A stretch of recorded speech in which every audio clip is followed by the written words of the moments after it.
Ration free వచ్చేది దేశంలో 80 కోట్లకు పైన ఉంటే మన పార్లమెంట్ నియోజకవర్గంలో 17,86,541 మంది దీంట్లో లబ్ధిదారులు ఉన్నారు.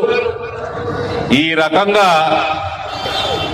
సేవలు అందిస్తా ఉన్నారు నరేంద్ర మోడీ గారు. ఇవన్నీ సేవలు హిందూ లేదు, ముస్లిం లేదు, ఏ కులం లేదు, మతం లేదు, అందిస్తా ఉంటే ఇటువంటి నాయకుడికి మనము ఓటు వేయకపోతే ऊपर वाला भी माफ नहीं करेगा, ऊपर वाला भी माफ नहीं करेगा. స్వర్గం పోవాలంటే మనకి తిండి పెట్టేటోళ్ళకి మనం ఆశీర్వాదం ఇయ్యాలనా లేదా? ఇయ్యాలనా లేదా? ఇయ్యకపోతే ఏమైతారు? ఎటు పోతారు?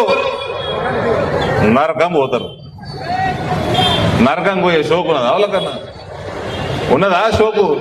जहन्नुम में जाने का शौक है क्या? नहीं है ना. सब जन्नत हासिल होना बोल के ही प्रार्थना करते रोज. तो ऊपर वाले से डरो जिसने अपने एक बच्चों को खाना खिलाए, अपने बच्चों को पढ़ाई,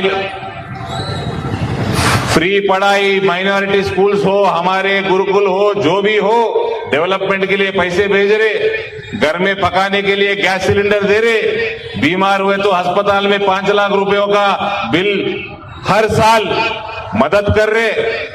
और ये सब स्कीम्स का जो लाभ उठा रहे वो नरेंद्र मोदी जी को आशीर्वाद दीजिए.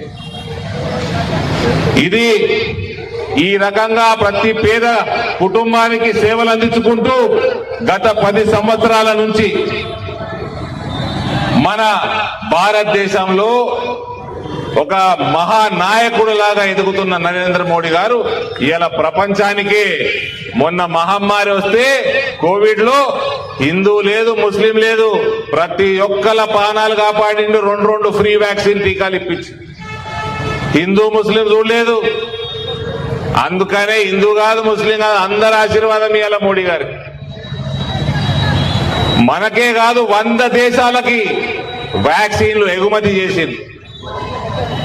100 దేశాల ప్రజల ప్రాణాలు కాపాడిండు. భారతదేశాన్ని విశ్వగురువుగా నిలబెట్టిండు నరేంద్ర మోడీ గారు. ఇది ఒకెత్తైతే హిందువుల మీద జరుగుతున్న అఘాయిత్యాలు, మన ధర్మానికి వ్యతిరేకంగా జరుగుతున్న కార్యకలాపాలు, ఇవన్నిటిని ఆపాలంటే మరొకసారి నరేంద్ర మోడీ గారు 400 సీట్ల పై మెజారిటీ తోటి గెలవాల్సిన అవసరం భారతదేశంలో ఉన్నది.